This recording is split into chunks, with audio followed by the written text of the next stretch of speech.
To get us more insights, we're also being joined by our guest, Mehmet Serik, who is a journalist and a political analyst.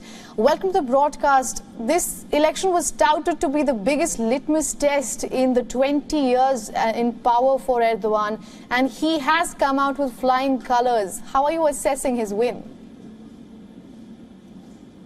Well, I think the Turkish electorals, they have decided to move ahead with Mr. Erdogan for two reasons.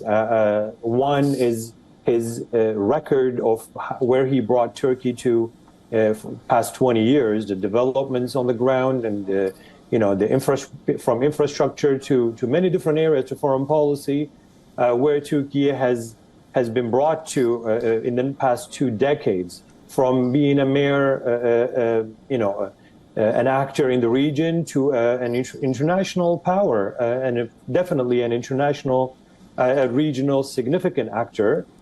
So they have voted for that, and also for the future of Turkey, which there are some challenges ahead, and there's some challenges currently Turkey is facing, given the economic situation globally as well as domestically.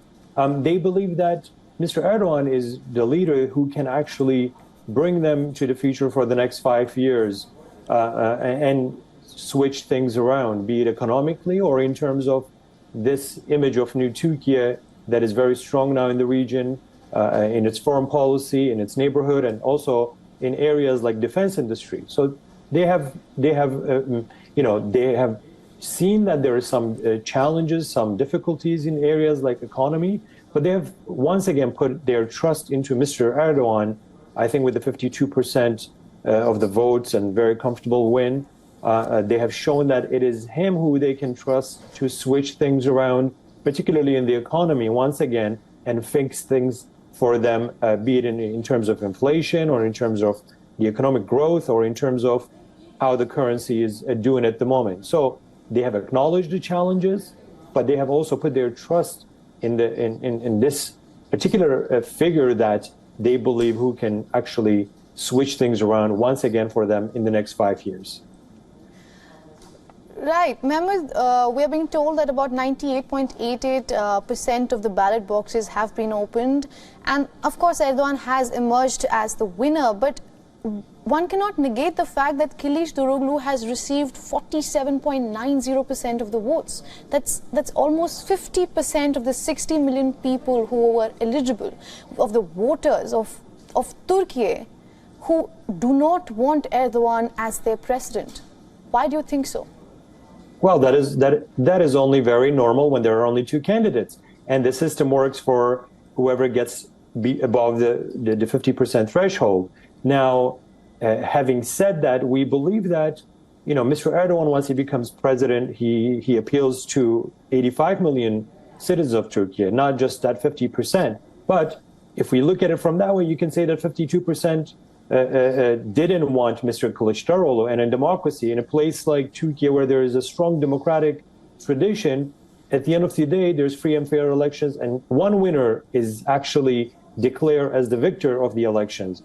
There is no 2 winners in an election where one candidate has to surpass the 50% threshold. But this doesn't mean that, there's yes, of course, we acknowledge, there's that acknowledgement that 47% of the votes didn't want Mr. Erdogan for one way or for one reason or another.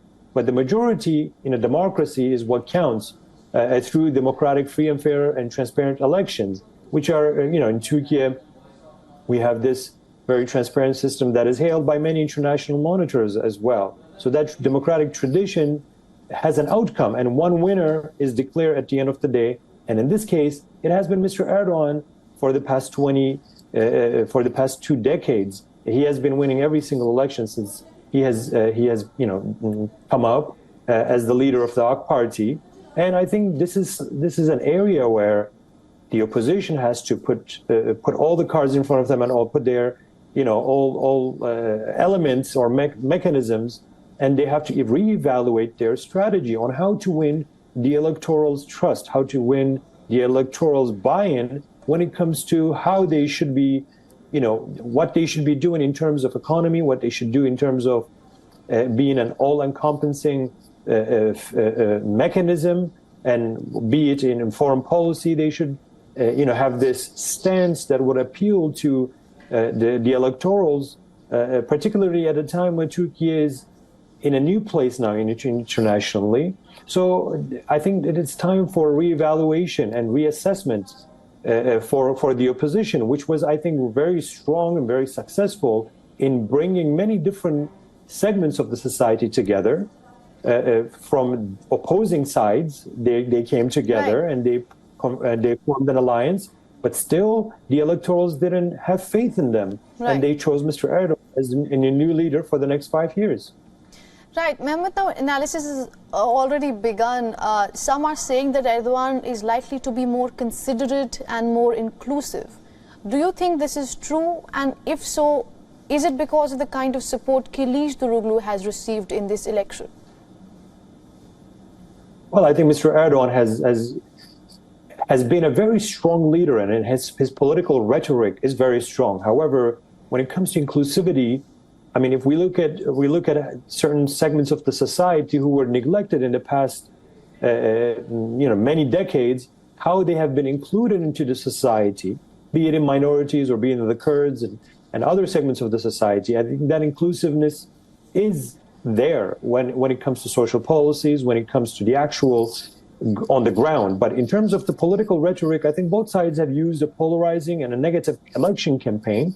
But I think when it comes to the day after, when the actual cabinet is formed and they begin to work, they are there to serve the 85 million citizens. And I think each of these progressive policies, be it in economy, be it in industries, be it in social reforms, they appeal to every single citizen on the street, because the preparation for the next elections we will begin, in the day after of this election. So the elections are continuous. So if they don't fall, if they don't act as an inclusive government, if they don't act as one that appeals or one that works for the 85 million citizens, in the next elections, they will not have a choice. And I think one of the shortcomings of the opposition and their record or history is because of this, not including every segment of the society, and marginalizing a wide segment of the society, and trying to portray that as if this is the main voice of the opposition. I think the opposition would have been more successful if they actually genuinely try to understand the Turkish mosaic, Turkish society, and try to appeal to them by taking baby steps, not just a political rhetoric, and try to, come closer to every segment of the society and understand them and try to build a relationship with them. This is something that Mr. Erdogan has been successful in doing, and hence why he's able to, cherish 52% of the votes, despite the fact that he has some economic challenges which he has to fix, or the fact that he has been, leading for the past 20 years, and there is some sort of fatigue in which is only normal at this point, but he's still able to win very comfortably. Absolutely. He has a set of challenges ahead of himself, of course, but the people of Turkey have definitely spoken, and Recep Tayyip Erdogan is all set to extend his 20-year reign for 5 years, at least for now. Thank you for getting us all those insights, Mehmet. Thank you for joining us on this broadcast. Thank you for having me. Thank you.